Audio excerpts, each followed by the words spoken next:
is full, I'd be obliged to take you, cause I'm a country boy.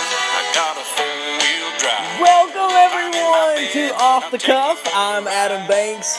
Welcome to the show and thank you for listening. Nellie is with me. Nellie, how are you? I'm very good. It's great to see you and it's great to be on the air with you.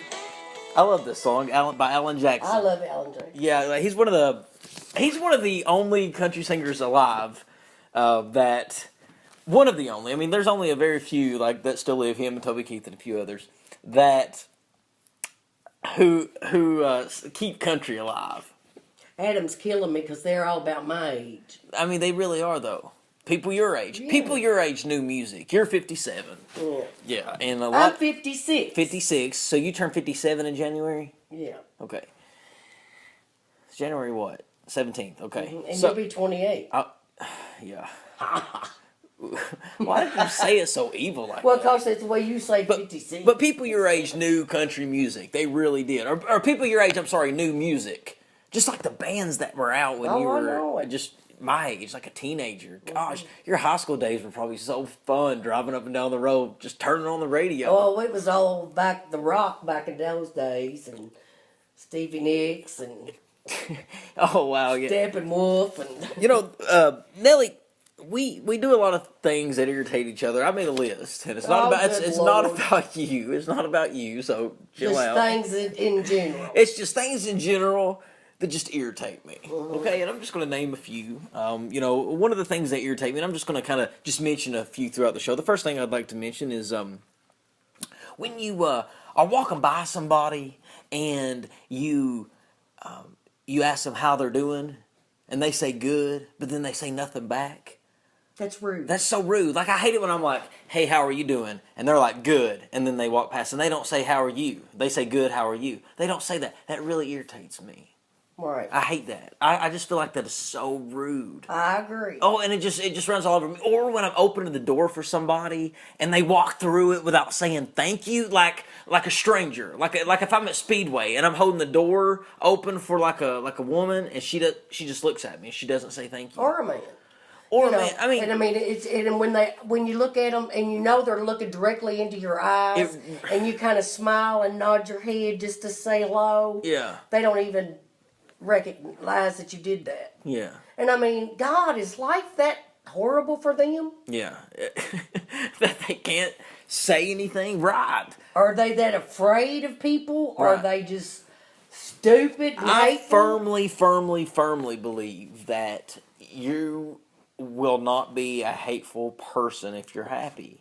Because if you're happy, you're going to be like really giddy and just excited for everybody and everything. And you're loving life. Your attitude and what... Yeah, but there could be too giddy too, and I think that's fake. Oh, yeah, most of the time that's drugs. It's the happy pills. I worked at this school one time, I had a music teacher. Mm-hmm.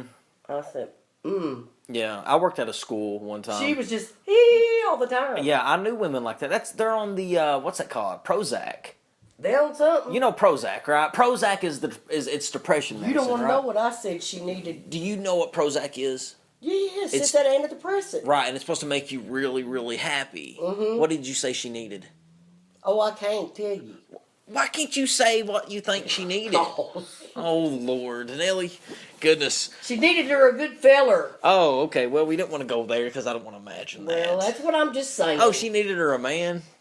Or she needed was getting married. Or she just ready to get married. Or did she just need to have sex? Which one is it? Oh, I ain't going to go into it. Which one is it? That's why I didn't want to talk about it. Another thing that irritates me. I hate it. Hate it. When every month when I'm looking for an apartment, I go back 2 or 3 times in a week, and each day I go, the rent has gone up or the rent has gone down.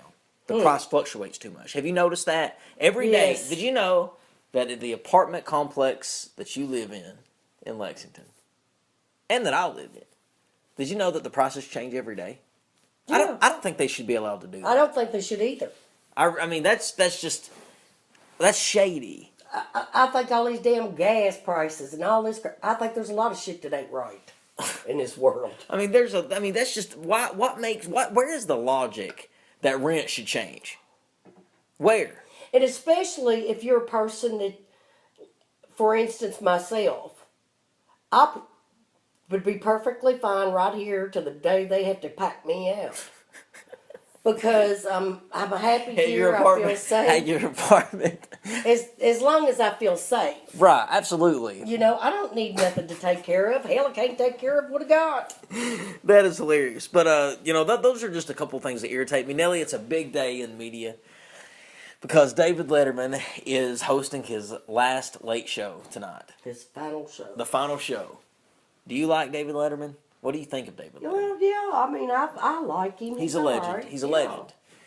And when he's... But it's just like everything else. You get tired and something new comes along.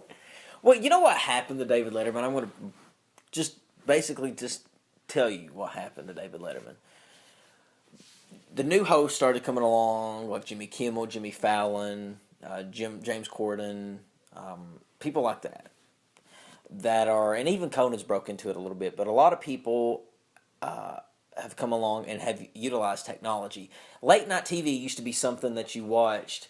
Just if you missed it that night, you just missed it. Yeah. You might have saw a clip on a news show or something, or like entertainment news. But now the internet has made it so accessible. Like Jimmy Fallon, every time I log on Facebook, I see a video from the late night. Do you follow Jimmy Fallon on Facebook? Oh, yeah. Do you follow it on Facebook? Yeah. You need to. If you don't like it on Facebook, you need to make sure you do because they post like clips every day. I know it. From the night before. David Letterman didn't do that, and he started to go on and post some of his videos, but it didn't have the David Letterman didn't perform with the appeal to make people want to watch. Well, he had gotten to the point where he was still old school. The way talk shows used to be. He was still not that he was not good at what he did. Right. The way he did it, yeah. Yeah, it was, that was tired. That's almost gone. Done. Now the new late shows that are coming out, have you noticed? Like they don't even sit at a They're desk. active. They're into the skits and yes. the dancing and singing and I mean, it's fun. It's playing more games. Yes. There's trivia. There's acting, monologues. David Letterman is very old school, like you said. Back in that time, there was nothing. But I respect him. Right, there was nothing like Johnny Carson. No. And then David Letterman came on during that too, doing the program after Carson. Then he took over the CBS. He's been doing that, like that format, and now it's not like that anymore. Jay Leno followed it, right? And there's still a lot of people that still follow it. Even Fallon follows it in some way with a desk. But like James Corden, does he even sit at a desk? Very little. Does he sits at the chairs? No, he don't have a desk, does he? They're just a chair with a sofa and 3 guests. Interesting. But the only thing I hate about his show is the way the guests have to enter. They have to come down these steps, and every one of them is so awkward, trying to come down this walkway area they've got. Really? And they just feel real awkward. You can tell they all do this scared of falling. Is it that scary? Yes. That you'll fall? That's crazy. You need to look at it. I wouldn't want anybody to fall. But ladies and gentlemen, we've been covering this story about Bruce Jenner for a long time now. Bruce Jenner, I have gotten so wrapped up into this Bruce Jenner just story, Nellie. I've gotten so to the point where I feel like I know the family because I've watched all the interviews and watched all of the news coverage about it, and it's just crazy watching somebody that you feel like you've known for years on TV just go from a man to a woman, especially somebody like Bruce Jenner. That's crazy. Yeah, but you know what confused me the other night? What? Because when he said he was going through everything, yeah, and had all these surgeries planned and stuff, I assumed he was going to be completely a woman. Mm-hmm. Well, last night he said that was not true. He's going to keep his male parts. He's going to keep his male parts. Yeah, his male parts. So if he feels so feminine, when I was a kid, I used to call it a bird. So we'll call it a bird. Whatever. He's going to keep his bird. He is going to. He feels like he's a woman, but yet he wants to still. If he has sex again, he wants to have it as a man. I just don't understand. See, I don't understand that. Don't get it. I don't understand that part. Well, let me ask you a question though. Is it possible for Bruce Jenner to get a vagina and still have an orgasm from it? Now that I don't know. I've never looked into it. Because they would have to like insert like they would have to insert like the. I don't want to be all Howard Stern over here because let's don't talk about this anymore. It's kind of grossing me out. Anyway, everybody can just look it up there for themselves. Yeah, just look up. If you want to learn more about the transvestite community, please log on to www.transvestitesrus.com. You're ignorant. All right. And just one more thing before we end the show, Nellie, another thing that just irritates me is when you are walking into a building and you think you're on the ground floor and you walk in and it says the second. It just irritates me because I'm not on the second floor. Like, so you mean there's something down under me? And then there's a stairwell that there is, lo and behold, like a basement. And I hate that. Yeah. I hate when like stuff is underground. I don't like it. But ladies and gentlemen, this has been Adam Banks and Nellie with Off the Cuff. Nellie, want to thank you for being on the show. I want to thank you once again for having me. Hey, it's no problem at all. Still here. We're still here. And I didn't tell you before we go. I should probably tell you that I entered a contest to be like a local. It was like a local contest for Kentucky Sports Radio. The winner can host one of the episodes for the day. And that's I injured myself. Yeah. I hope you get that. Yeah, I appreciate it. That would be really cool because his audience is so big. We need you to shout out to your dad too. Shout out to my dad. Today's his birthday, isn't it? Today is my dad's birthday. Yes, it is. Yes, today is my dad's birthday. I called him this morning. I said, Dad, you feeling any different? He's not a bit, but he just treats it like another day. Well, that's all it is.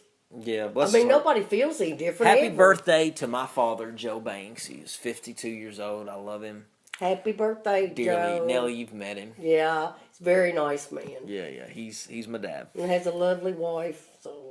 So ladies and gentlemen, we just want to thank you for listening to the show. We'll see you. It's always this producer that it's always like messing things up, and I just cannot figure it out. Like I thought you had a talk with him. I did have a talk with him. You need to have another one. He's gonna get a whooping. He's gonna get you a whooping, boy. You hear me? A whoop! I'll spank the hell out of you. We'll see you, ladies and gentlemen. Excuse me, ma'am, I saw you walking. I turned around, I'm not a stalker. Where you going? Maybe I can help you. My tank is full, I'd be obliged to take you, cause I'm a country boy, I got a four-wheel drive. Climb in my bed, I'll take you for